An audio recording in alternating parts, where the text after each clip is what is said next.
Hi, everyone, and thank you for joining us today for the Restaurant Technology Network's KPI webinar.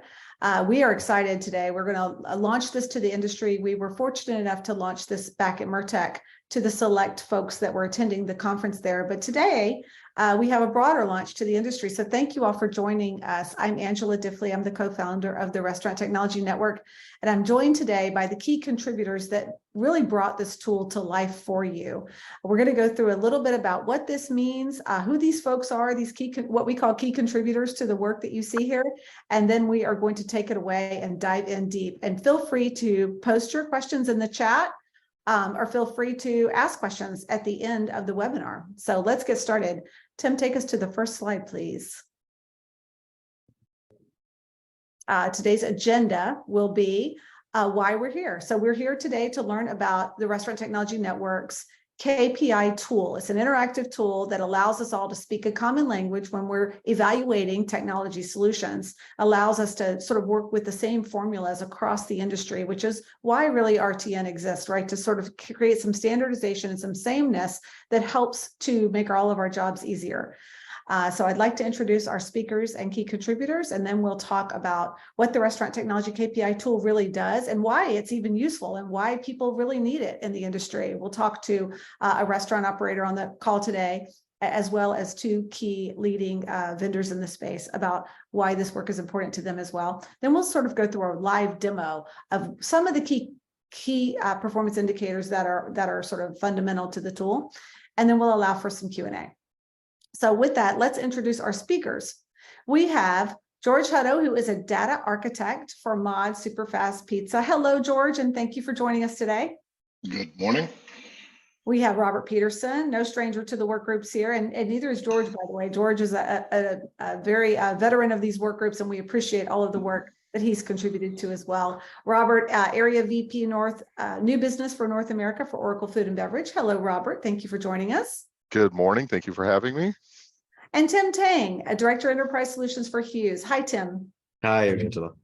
Tim is going to be driving our conversation today. As any of you know that have been to any conferences where Tim is present, he is no stranger to the mic, and he's an amazing question asker. So I am excited to let Tim guide this conversation and discussion as he did during the entire work group process. He led this group and really was in charge of the driving force really behind the work that's done here. So Tim, I will let you take it away and explain to the audience today why these key performance indicators are important, why we even, went through this whole process and went down this road together, and then perhaps bring it to life for us in a real live demo of the tool. Thank you, Angela. Thank you, everybody. It's really my great privilege today to actually introduce you and give the opportunity to speak with two of the leaders in the restaurant industry and good friends, George Hutto from Mod Pizza and Robert Peterson. George, if you don't mind, let's start with you. Would you mind just introducing yourself and talk a little bit about your background, your roles and responsibilities at Mod Pizza? Sure. George Hutto. Been at Mod for a little under 5.5 years.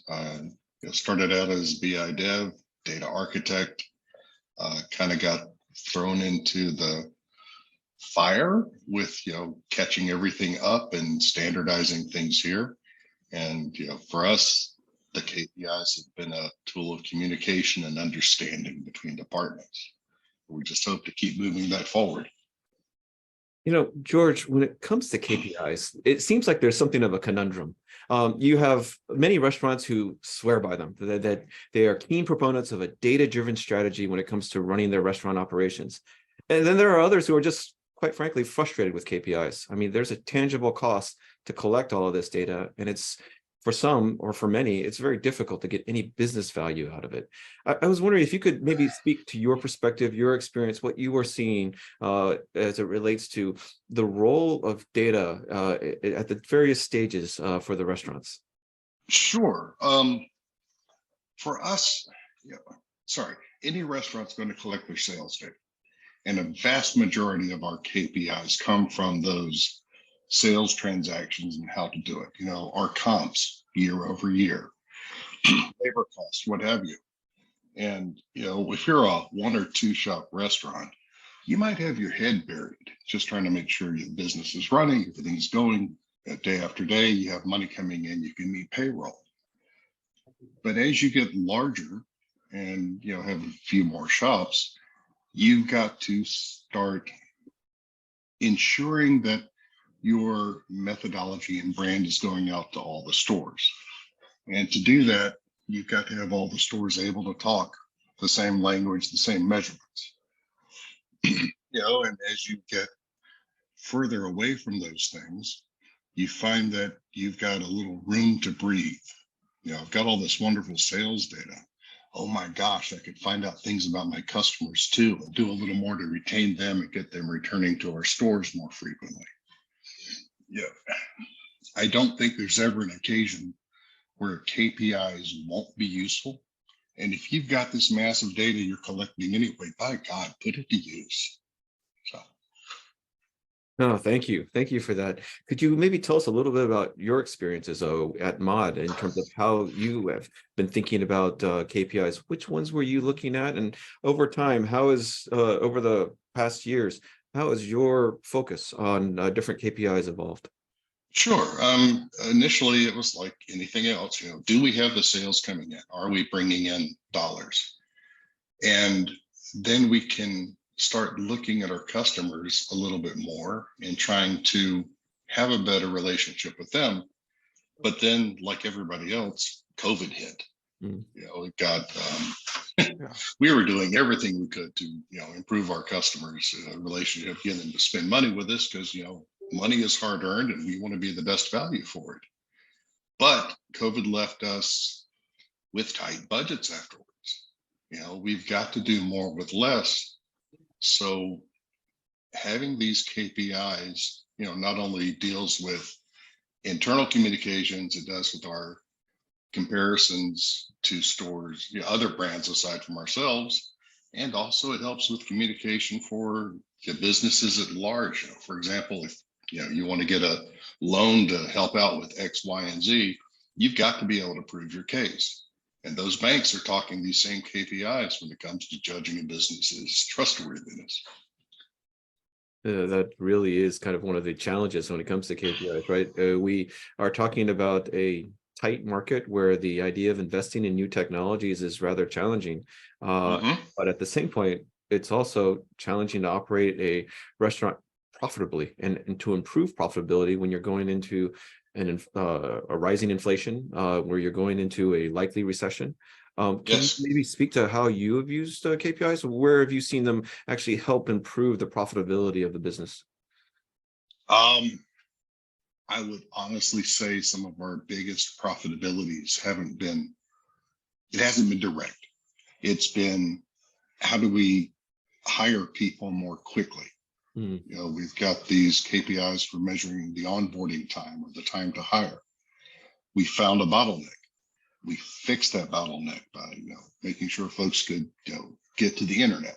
And so we've got tablets in all the stores, so our potential employees can fill out all their work there and not have to go to a library for the internet if they may not be able to have it themselves. So being able to hire people and not making it delay so that someone else hires them out from under us, that's made our, just staffing the stores better. If we can staff the stores, we can work the stores. As you think down the road, in terms of a roadmap and kind of what are your thoughts in terms of the vision of where this is going to go? What are the next set of KPIs, or how you're going to be leveraging data to kind of grow the business?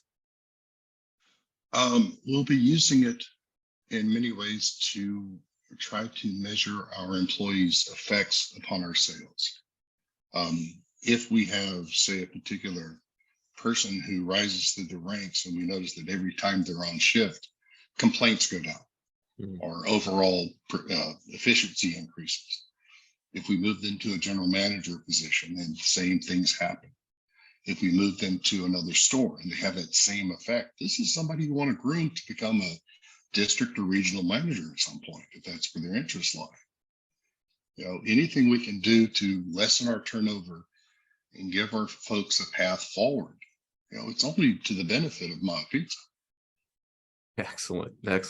George, thank you. Robert, if you don't mind, let me turn to you. Would you mind just giving a little bit of background in terms of your roles and responsibilities?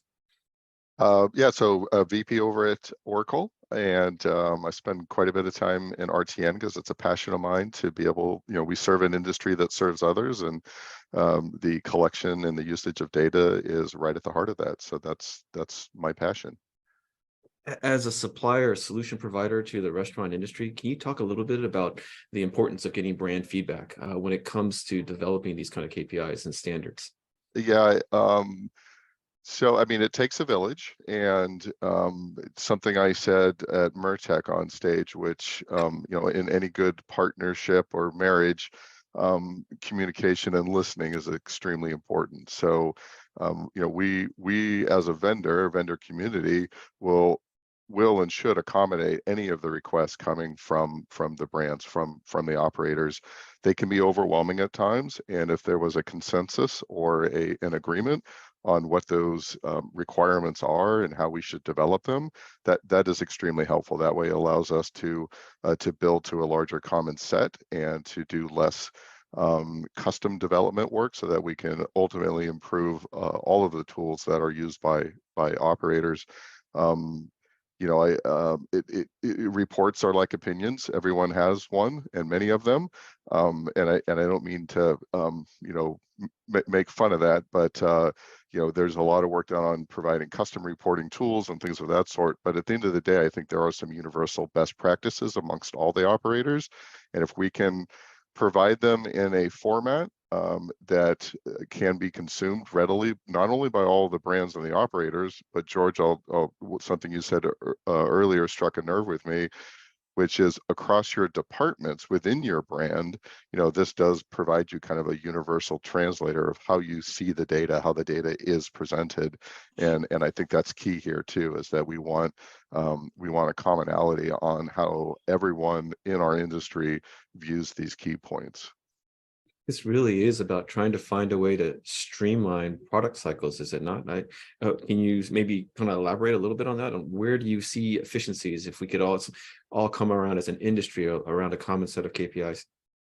Yeah, it's a great question. I mean, of all of the solutions that I'm familiar with, often I hear, oh, we have 150 reports, or we have 200 reports that are canned in stock and ready to go. And we're always ready and willing to accommodate. And there should be, and this is what the goal of the KPI group, there should be a common core of reporting or KPIs that are easily and readily acceptable by everyone, and so that every vendor has that core set, and are expected to have that core set.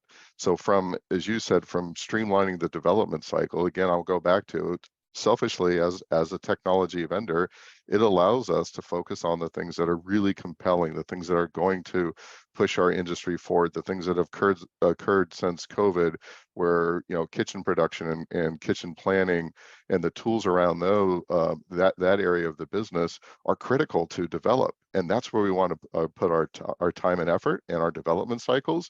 And if we're continually taking 10, 20, 30% of our development efforts in customized reporting, and not that it's not necessary, but again, if it takes a village and the village has agreed this is our common core KPI set, let's build those, let's move on, and let's put the brain trust to some really cool, exciting things. And there are some meaningful implications too, as well, not only in terms of being able to get products out to market, but being able to aggregate at an industry level expertise in terms of understanding the dashboards and understanding how to optimize your operations of your restaurants, are there not? Yeah, absolutely. I mean, I'll bounce that one back to George. I mean, No, if we have these standard KPIs, if my vendors come to me and say, hey, I follow the RTN data standard, just for ease of communication, that's a point in their favor when I'm choosing one vendor's products over another. If you make it less work for me and I can trust the data, I'm going to champion for this particular vendor every time. Amen. Well, and particularly as we think about the restaurant industry specifically, I mean, there is a meaningful fight for share of stomach, right? The restaurant industry is not just competing with other restaurants. We're competing with grocery stores, convenience stores, even dollar stores in many cases. So there is a meaningful competition for that consumer's share of stomach, if you will. And so Yeah. this, by being able to get a standard set of KPIs, a standard understanding of how to measure the performance of a business, the profitability of a business, a common understanding of the language, then we can actually, as an industry, kind of elevate our performance as it relates to competition with other competing industries as well. This might be actually a good time then to kind of speak a little bit to the KPIs themselves. So let me share my screen here again. And hopefully you can see this screen here. Let's take this down. And as we talk about the KPIs and what's available to us, I thought maybe first to kind of speak to some of the. Hey, Tim, I'm not seeing your screen just yet, so I just want to make sure that you are attempting to share. No, thank you for that. And hopefully, operator and share. Here we go. So hopefully you've got it now, right? Yep, that's it. Thank you. Yes. Excellent, excellent. So I think maybe just to provide a little bit of context, RTN has been doing a tremendous amount of work prior to the KPIs in terms of, it starts with a capabilities framework to understand provide a Rosetta Stone, if you will, between business groups as well as technology groups to really understand all the key components of the restaurant industry. So if you haven't had an opportunity to take a look at this, it's freely available to everybody on the restauranttechnologynetwork.com website. And I encourage you to take a look and kind of drill down into this. This is a collaborative effort of numerous restaurant brands as well as solution providers coming together and pouring all of their expertise into understanding how the restaurant industry works. And you see 14 dimensions of the restaurant industry, everything from the overall vision and strategy to technology, to engaging with marketing, engaging with customers, to operating, managing your employees and the like. And so my encouragement to you is to take a look at, this is a powerful kind of framework for understanding the restaurant industry at large, not only as a tool for getting a comprehensive, holistic view of the restaurant industry, but as a tool for collaborating with internal cross-functional business peers from the finance group, the technology groups, in addition to those who are on the front line in the restaurant operations, in customer service and the like.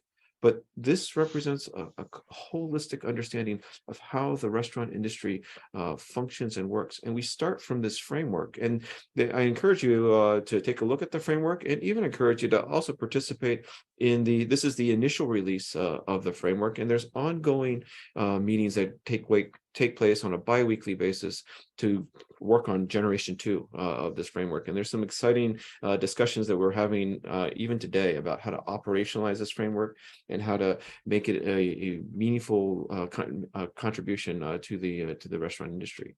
But one of the key things about the framework is, it's one thing now to understand the dimensions of the restaurant business. And then that leads us nicely into the KPIs, which is what we're here to talk about today.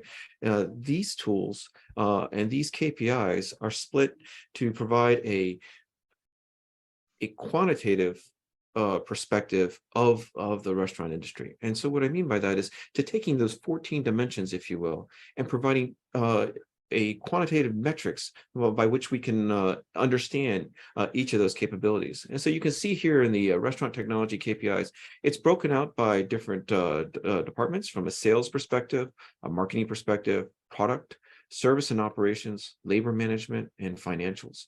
And realizing George's earlier point that it can be overwhelming. And, there are hundreds some KPIs here. To try to tackle them all would be counterproductive. It would create more of a burden than value.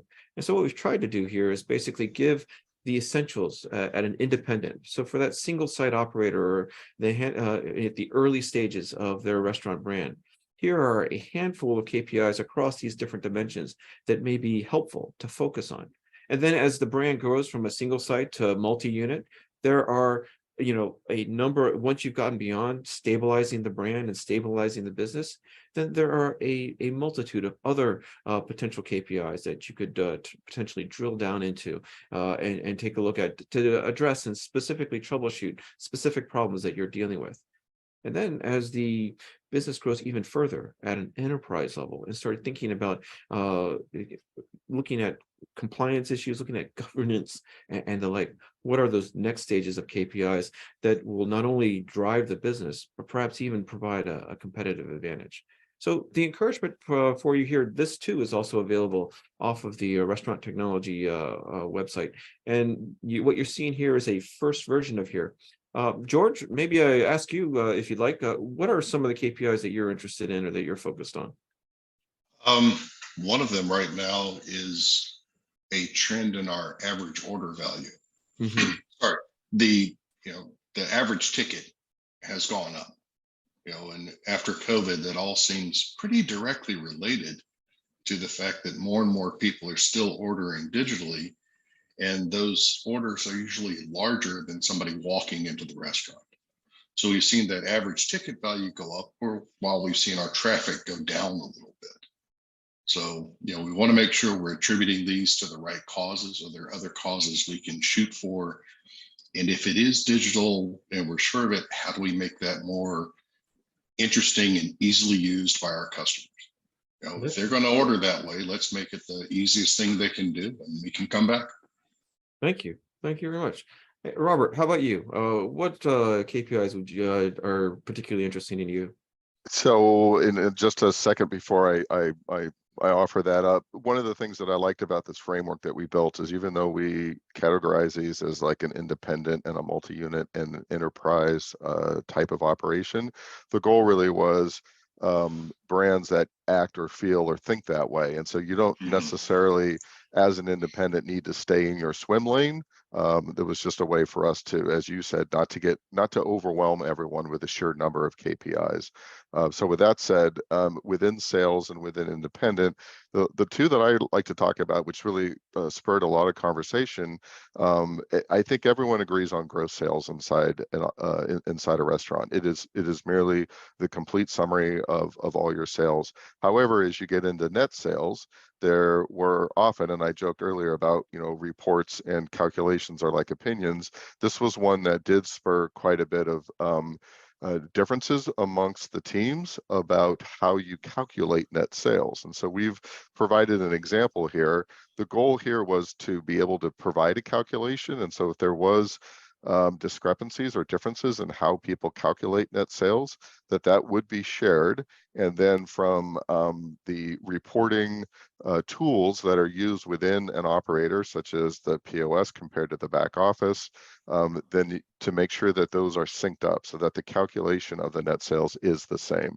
So that theme does perpetuate throughout this tool, where as the KPIs get a little more complicated, it was really important to provide the calculations so that we can sync those up between the different systems. Because not only is this KPI for the brands to consume the data, but also to make sure it's consistent. And we all know that within a restaurant environment, there's not just one system for collecting and reporting data. There are multiple, and the goal would be that they all speak the same data language through the RTN data standards, and that they all then report that data the same way through these KPIs that we've standardized as well. Robert, I appreciate you bringing that up. When we do these bi-weekly work group meetings, it's a rich opportunity to share ideas of how we understand the restaurant industry. And just like Robert was alluding to, the net sales, you would think that it would just be a very simple discussion, but it led to all different directions. Does it include tax or does it not include tax? Growth and the like. So it's these, my encouragement to you is that to please join us. There's no prerequisites required. There are many who are just coming in to learn and hear what other have to say in terms of other solution providers, other restaurant brands.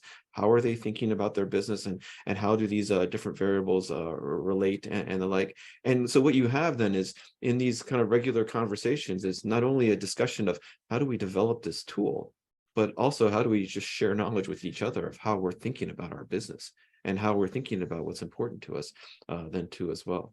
I think Go ahead, please, George. Sorry, I was going to say from a restaurateur's point of view, our IT teams are usually very small. So being able to meet others in the industry who are doing the same sort of thing I'm doing, bouncing ideas off the guys who are dealing with the same problems I'm dealing with, makes my life easier. You know, I can go to Google for a lot, but you need that human perspective. Yeah. And I would, Tim, I thank you for talking about the work groups. I would say it's a safe space. I mean, it is a great place for operators to be alongside a group of vendors and not feel like it's a used car sales lot.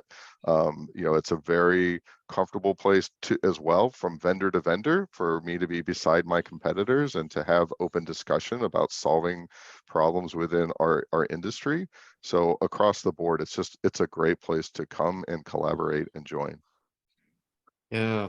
So for me, I thought I'd maybe talk about one of these here, the DSR response times. You know, as I think about these KPIs and looking at from an enterprise perspective, what are some of the liabilities or some of the governance things that we need to be thinking about? So much of what we talk about in the restaurant industry is about a personalized customer experience. How do we do a personalized customer experience? It's all dependent on our ability to collect data, loyalty data, past history data on our customers and the like.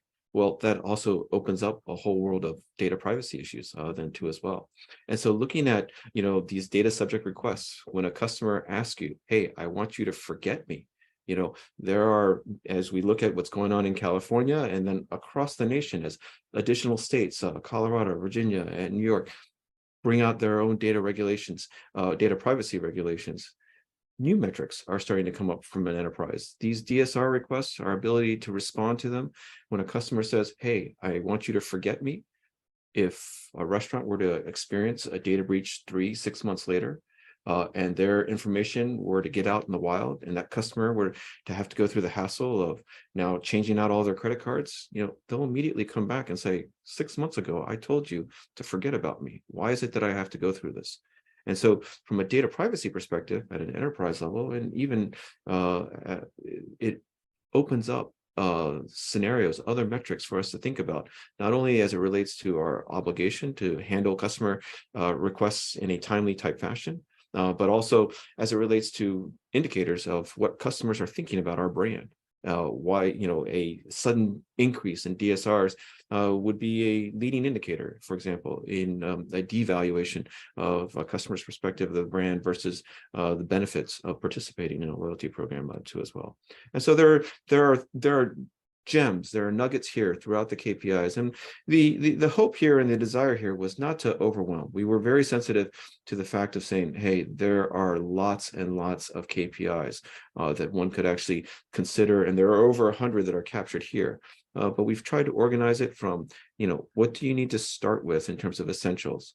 What would be helpful to troubleshoot specific problems? And then as you grow larger, what are the larger concerns that should be on your mind at the very least as you think about your business? And this is our first release. This is our first attempt to kind of release a tool into the marketplace. And we invite you to join us and participate. I'd like to kind of just maybe move through a little bit more for those of you who have had the opportunity. The restauranttechnologynetwork.com, that website, it has a lot of rich resources here that are available to you. These represent previous works from other work groups over previous years. You have the the technology and the KPIs, but you also have a number of tools to help you find solution providers depending on what you're looking for. But also, again, each one of these resources, white papers and the like, cybersecurity options, POS security implementation practice, a buyer guide for the RFP on the POS side, delivery tools, and off-prem playbooks. There are a number of resources, and each one of these represents a collective knowledge of a group of suppliers, a group of restaurant brands coming together, sharing their collective knowledges and saying, as best we understand it, here are the things that you need to understand about cybersecurity, POS security, POS, delivery, and the off-prem as like. And then you have other resources here, TCO calculators on native delivery as well, labor and technology management strategies, as well as data privacy tools as well. So the Restaurant Technology Network website is a rich place to get some very useful resources and materials to kind of help you manage your business. And at the same point, it's not just about, a lot of reference materials for you to look at, but all the tools are available here, from the KPI as well as the framework tool. And then encourage you to also look at the work groups. They are active. These are bi-weekly opportunities to come together as an industry and kind of share our collective knowledge, and then work to do these work to address specific problems. I tell you, the phase 2 of the restaurant technology capabilities frameworks, those meetings have been very intriguing. We've been talking about how to use the framework, how to use the KPIs to quantify the framework, and then how to use that to develop actionable dashboards to actually help restaurants more effectively manage their business. So we're starting with the foundational tools that we have. Starts with the framework capabilities. Then you take the KPIs to quantify, our performance against those frameworks. And then you start to build dashboards that will allow you to kind of operate actionably, to create actionable guidance for your store managers and your employees as to how to improve their performance of the business. So there's some really meaningful and exciting work. The winning the customer journey, the ROI, there's this bottom one here, calculating the restaurant technology ROI. Very same kind of ideas. We're taking the framework, we're taking KPIs against the framework to now try to understand the business impact of technology on the restaurant industries. So these two solutions, the technology capabilities framework as well as the KPIs, really create a foundation now for where at this season we have these bi-weekly work group meetings where now we're starting to try to tackle specific issues in the restaurant industry. And we certainly want to invite you all to kind of join us in this endeavor. At this point, Angela, I can turn it back over to you if you wanted to close this out. Sure. I would love to open it up to any questions the group has here.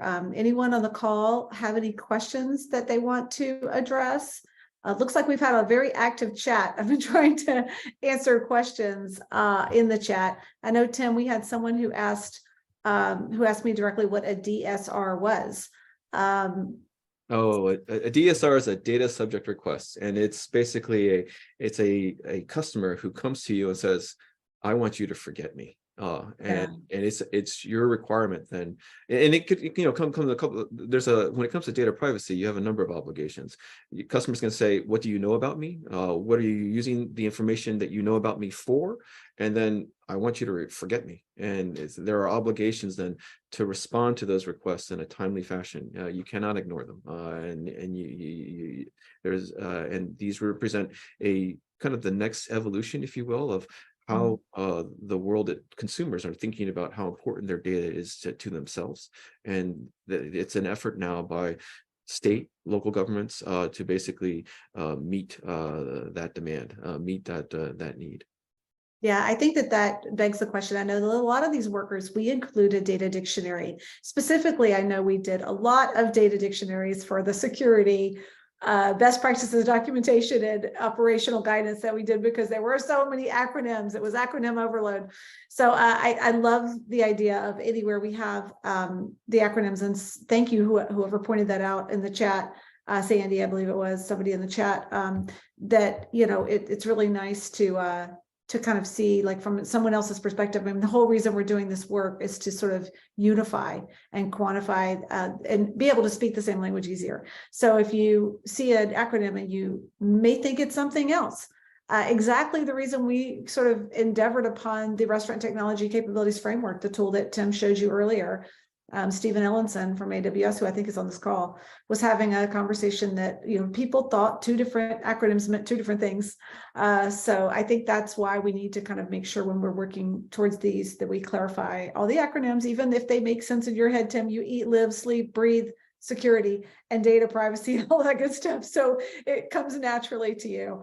But we'd love to open it up to any questions, or anyone want to raise their hand and make a comment. We would love to hear your feedback. We have a little time. We can certainly let everyone go and get some of your day back, but we'd love to continue the conversation. If anyone wants to spark any ideas or ask any of our panelists any questions, or use the raise hand functionality, or certainly throw it in the chat and we can monitor it and get your questions asked.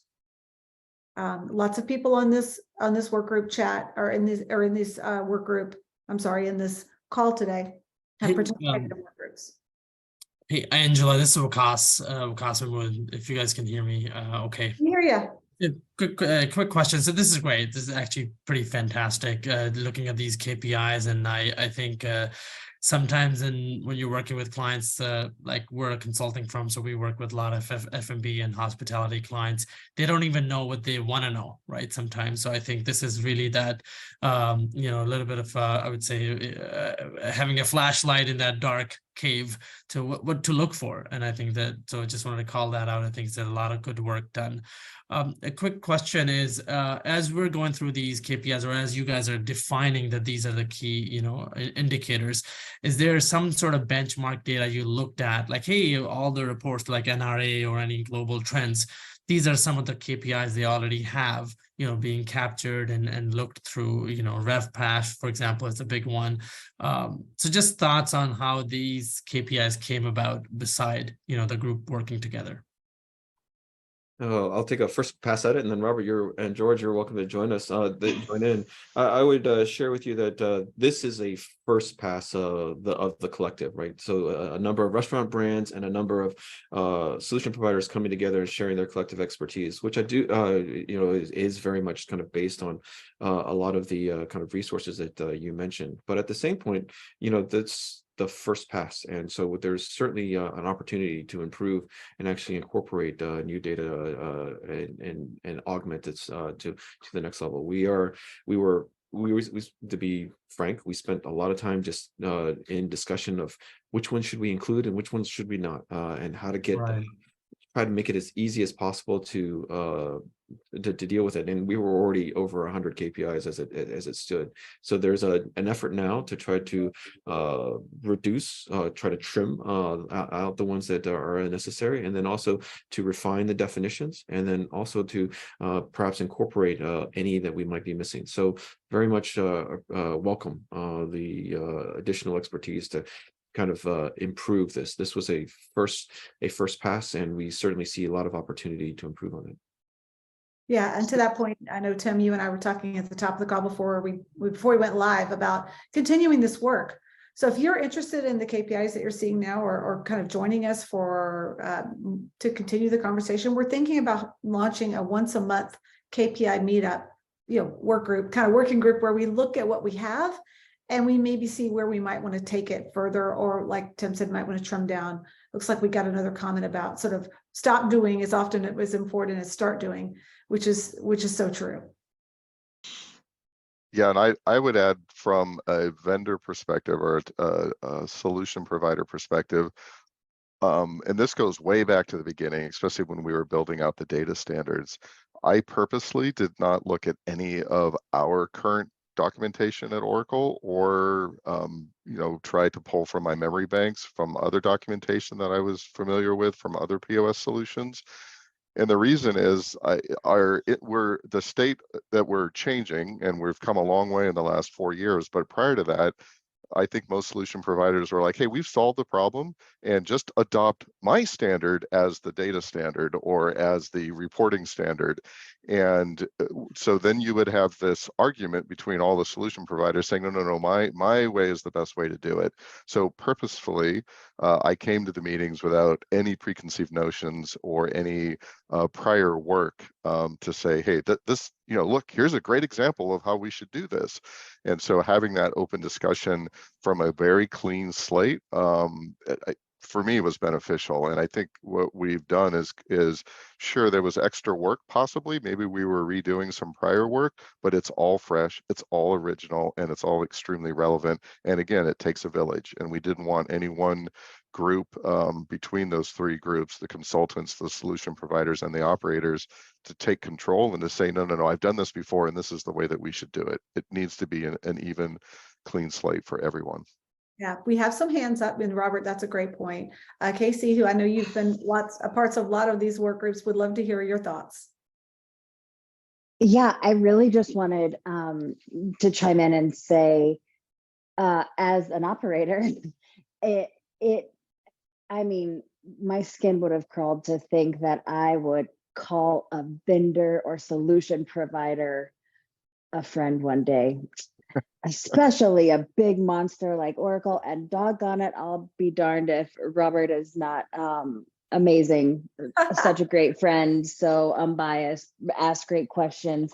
And to see people working together in a way that is the core spirit of hospitality as an industry in these work groups. I'm newer to them. I wasn't around the first time through this, but it's really phenomenal. And I think there are people that are good at different roles. I have talked about with peers and cross-functional partners, these KPIs, what they mean, how to define them, the formulas at every concept I've went to. And it's such a tedious and laborious jumping off point at every new concept. So to have common language is fantastic, but I can talk till I'm blue in the face. I'm not great at the execution or design of putting those thoughts on paper and distributing them. So the fact that you have people like George and Tim and Robert that while they may be solution providers, George, not you, but it's so good at like taking in all the information coming from all the stakeholders that join these calls and then really putting them in a format that's digestible. So I just wanted to say a super huge thanks. This is great work, and it does take a village, but you guys have definitely been some key players in this. So thanks a ton. And thank you, Tracy. You're a huge contributor as well, and we appreciate your feedback. It's always great to have, as George has said, more operators in these discussions, because the vendors always say, you know, we don't want to think with our vendor hat. We want to understand what the operators want from us so that we can create something really useful. Jeff, you have your hand raised. Would love to hear from you. Good afternoon, and good to see everyone. A couple of questions, and I think this framework is outstanding. I'm really excited about what y'all have put together, and it's going to be incredibly useful for us as we look to expand outside of some of the traditional measurements that we've used. There are two areas that I wanted to get the panel's thoughts on in terms of whether they were focal points or how you kind of factored for them. One is, you know, certainly increasing amounts of off-prem business, and whether you saw a continued evolution of certain key KPIs that were targeted towards off-prem versus dine-in business, where casual dining concept, but, you know, being able to take a holistic look at off-prem, especially in the light of rising costs, is really key for us. The second, which is somewhat related, we're having an increasing number of discussions around profitability versus just raw top line sales numbers. And again, if you saw KPIs evolving in our industry to embrace more profitability at a product or item level versus just overall, you know, traditional sales metrics in there. Thank you. Thank you for the question, Jeff. Who wants to tackle that one? George, you're nodding your head. Yeah. One, we are doing more and more with our delivery analyses. You know, not only who's, you know, where my biggest fees are, but who do I get the best reliability from? You know, who has less issues with deliveries to the customer, there being a problem that we have to absorb the cost for. You know, there's a value in paying a premium if you don't have your name besmirched with a customer for whatever reason. And pretty pleased about those and how that's going. And I'm sorry, what was the second half of that question? He was Jeff, you were talking about on and off-prem. Yeah, profitability in general, you know, and just measuring profitability and line items in addition to just revenue numbers. Yes, and we are doing that more and more. You know, often, you know, on things that we are learning don't travel well. You know, it may be greatly profitable, but if it leads to a problem with the enjoyment at the end, that's not a profitable item for us anymore. You know, you have to take it away from more than just the dollars, but to how people react to it. On a sheer dollar basis, yeah, we were just worried about, you know, as I said, our average ticket value at one point. Now it's ticket values that are based on delivery. And in those delivery, what of those items are not only being ordered more often, but which ones are making us the most bang for the buck? We have to, and if there's something that works better for us, then we'll promote it and market it like nobody's business. So. Jeff, I would just throw in there that the third-party delivery got a lion's share of attention in terms of what we were thinking about, and just as you kind of mentioned, it's a meaningful margin impact, profitability impact, and it's that conundrum of saying it's access to new customers, and yet at the same point it's orders that are significantly less profitable than the dine-in and the like, and it's that transition that it's being able to kind of manage that cost, and particularly in a post-COVID type world where the off-premise type activity has grown tremendously and kind of rebalanced with the in-store. So there are a few KPIs that kind of come to mind as we think about the percentage of off-premise versus the total aggregate percentage of channel sales as alike, and then also the profitability of just individual orders in general, and also as we think about it from a individual product level too as well. I will chime in and say, I'm sorry, Robert. I was just going to chime in and say, because of the off-prem work group the stuff that we're doing there and the channels, it was a real struggle to define what an off-prem sale really was. I mean, people were like, well, if they buy it there and they eat it in their car, or is drive-through in that channel and that revenue stream, where do we put this profit? How do we categorize it? What does it even mean from one restaurant operator to the other? So there was just a huge conversation about that, where we ended up not even agreeing on how to quantify it. Brand by brand does it so differently in and how they measure profitability by channel. That was a very tough challenge. And Robert, I don't know if you wanted to chime in with the I was just going to add the channel piece. So Jeff, one of the things we did is, rather than creating a KPI for like all of these different lower hierarchy bullet points, was to, at the highest level, to say, all right, let's break it down to order channel or destination. And those were two distinct things. One is, how did the order come in? And the destination is, where did the food go ultimately? Where was the handoff of the meal? But with that said, we did, within the marketing and in multi-unit, have a very specific KPI around DSP percentage of sales. And some of that was just because there was such a heightened awareness of specifically that one order type and that one destination. Also within product, we do have the margin, the basket margin, and some margin analysis at the enterprise level within product. But going back to what Angela said, in a different work group, we created this order matrix, which was just that, a breaking out of the order, the incoming order, how it's placed, and the outgoing, the food handoff.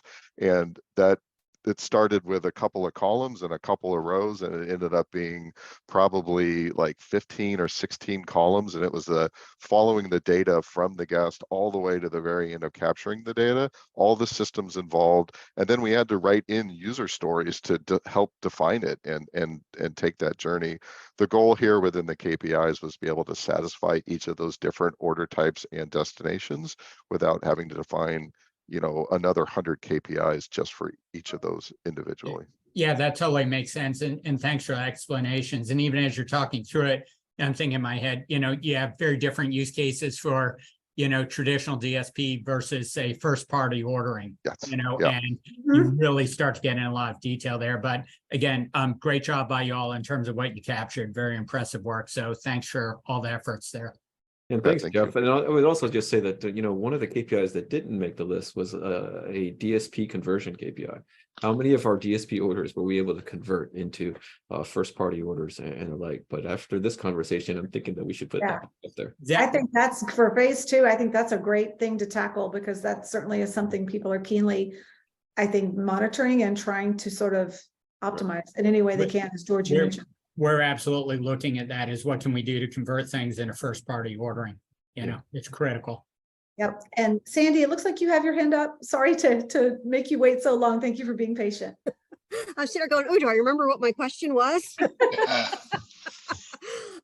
Yeah, so as a supplier who really seeks to understand our customers' specific business, I'm interested in knowing if you're going to take a stab at further categorizing the KPIs. So you have individual, you have multi, you have enterprise, but we know footprints are so different. And we know drive-through concepts are so different than lobby concepts, are so different from coffee concepts, from food and beverage, from tourist areas versus non-trads to, so I would be interested in seeing how some of the customers' KPIs shift based on just more variables.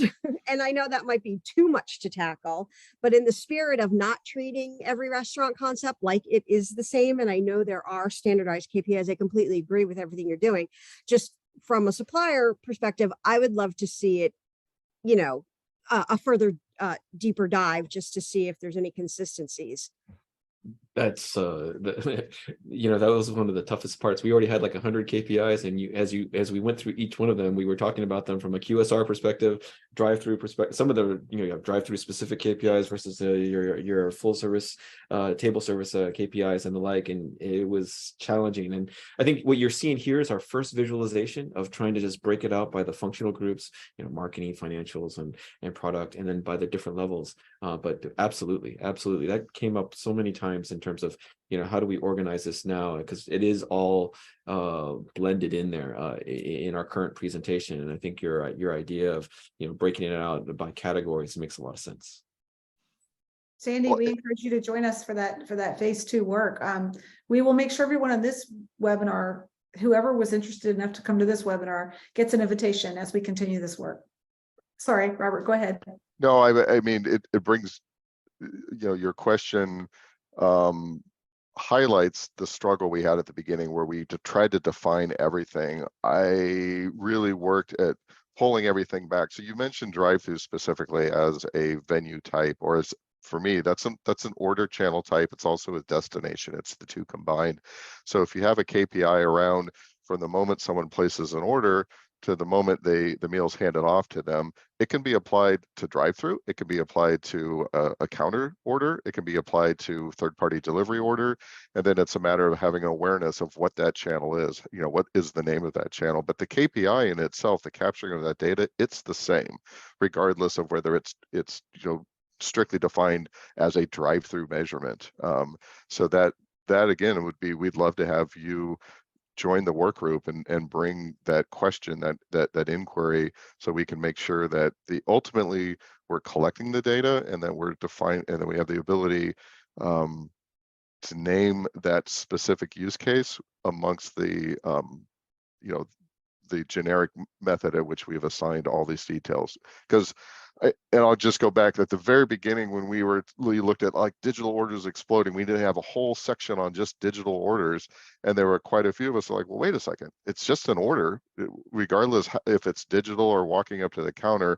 All of the measurements are the same. It just happens to be new and shiny. So let's bring attention to it. But ultimately, the data that's collected and how it's viewed is no different than going back 100 years when someone would walk in and order food sitting at a table, or walking up to a counter, in the 50s or 60s. And it's remarkable when you think about what Vadim was saying at the Mertech Executive Summit of, well, we envision a future of 100% digital orders. And so that kind of changes our thinking entirely. Sorry, George, please. Yeah, well, I was going to say, we necessarily took an agnostic view on a lot of these KPIs. And I mean, for me, an interest would be those same KPIs, but maybe we apply them to different sorts of concepts of restaurants to see what differences there are in those types, as opposed to a new measurement, unless it's just really precisely focused on that particular type of restaurant. And it'll be interesting to see, George, as Mod is one of the, I believe you're one of the fastest growing brands in the industry today. Yes, ma'am. See, as the data architect, how you start to sort of put these to practice, maybe in 6 months or so, and maybe there's a real case study we can kind of show the industry that, hey, this is, wherever you live in this categories, you're constantly growing and evolving. So I love what you said at the beginning, Robert, about it's how you see yourself as a brand and where you're going. And we didn't want to like force quantify what it means to be those categories. So I like that it's open, and available to whatever group you want, bucket you want to look at, and sliced and diced that way. I think that was a creative way to do it. Yeah, in some ways, it's almost a data maturity as opposed to business maturity. Right, that's a great point. Yeah. Uh-huh. Data maturity. And I know, Robert, you like that term. Oh, yeah. Well, I think we are running up at 5 minutes past, so 5 minutes away from our cutoff time. So if anyone has any other questions, feel free to reach out to our panelists via LinkedIn and myself. Certainly reach out to me. Anything you've seen today that sparked your interest, or if you want to get more involved in anything that the team here showed you today, please reach out to me and I'll make sure we get you to the right spot. And I just want to give a huge thank you to the key contributors here on the call and those that also just contributed to the work group in its entirety, because as we've all said a million times on this call, it takes a village, and it surely does. And you can see how it came to life in the KPI tool. And it is an iteration, it is an evolutionary tool. We hope that you will join us on the monthly calls where we kind of look through what we have and maybe where we're going and how we can take it a little bit further. So with that, I will thank everybody. Any last words, George, Tim, or Robert, before we let you go? I'm hoping to see more operators in these groups. Yes, would love that as well. This is a very exciting time, as kind of alluded to a little bit earlier. The core foundation, the technology framework, as well as these KPIs, at least the first versions of these have been completed. And now we're getting into the interesting part of trying to operationalize these. And so very much invite and encourage you to consider joining us now, because this is where the interesting work comes of how we build on this foundation. Yeah. Robert, we'll leave you the last word. We have built a lot, and we're moving towards driving adoption, and that would be my last word, is that continue to gain awareness of RTN and spread the word to all of the fellow brands, and insist on vendors that understand RTN, its mission, and are contributing to it. Well said. And I know George said it so eloquently at the top of the call that, you know, if he sees that, you know, there are vendors coming to sort of get involved with mod, and they have the data standards in their awareness or in their pipeline, or that they're adhering to the RTN data standards, it's going to make his job easier, right? And so if you're interested as a vendor or a restaurant in more about RTN data standardization and how we're moving the needle forward, we will also be launching a data awareness and adoption work group whereby we can all collaboratively sort of understand what are the best ways we can all collectively as an industry move towards more standardization. We have 5 standards under our belt now, and with some cool tools like this as well. So our next step is really to advocate for adoption for the industry to get on board and really start utilizing the tools. So we were going to host a work group just for that purpose specifically. So we look forward to seeing you all in a future work group. And thank you all for joining us today. Thanks, everyone. Go have a great day.